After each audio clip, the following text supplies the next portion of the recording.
จังแม่นงามหลายยามน้องใส่สายเดียวนั้นนะเป็นห่วงเจ้าเดการดาคือมานุ่ง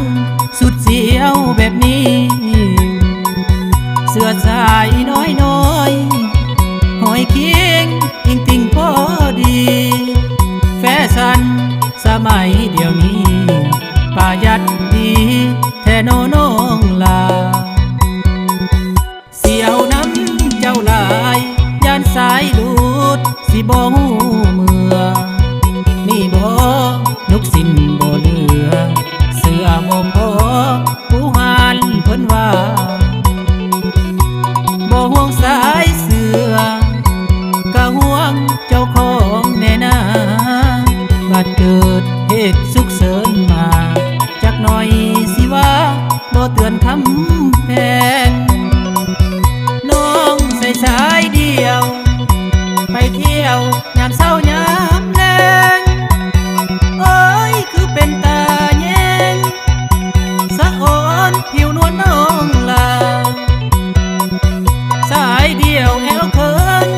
น้ำเหลือเกินต้องใจต้องตาบ่แม่นอ่านกินดอกนะแต่สายตาอายมันแค่สายเดียว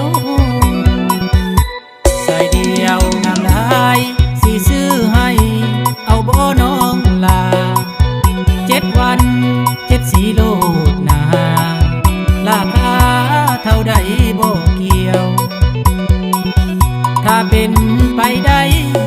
อยากสิเป็นแฟนของสายเดียวถ้าน้องตกลงให้เกี่ยวที่ควงสายเดียวเมื่ออวดที่แม่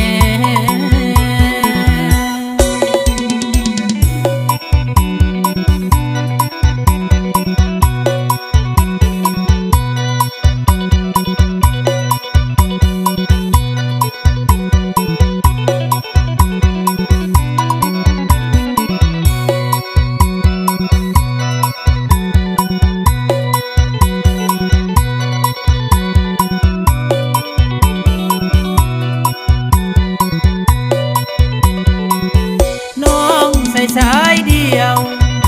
ไปเที่ยวยามเศร้ายามแลงโอ้ยคือเป็นตาแยง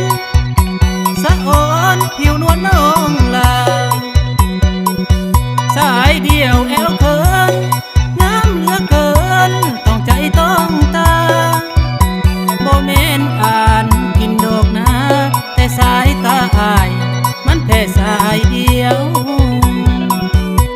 สายเดียวงามหลายสิซื้อให้เอาบ่น้องลา7 วัน7 สีโลดนา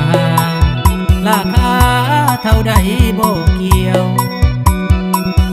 ถ้าเป็นไปได้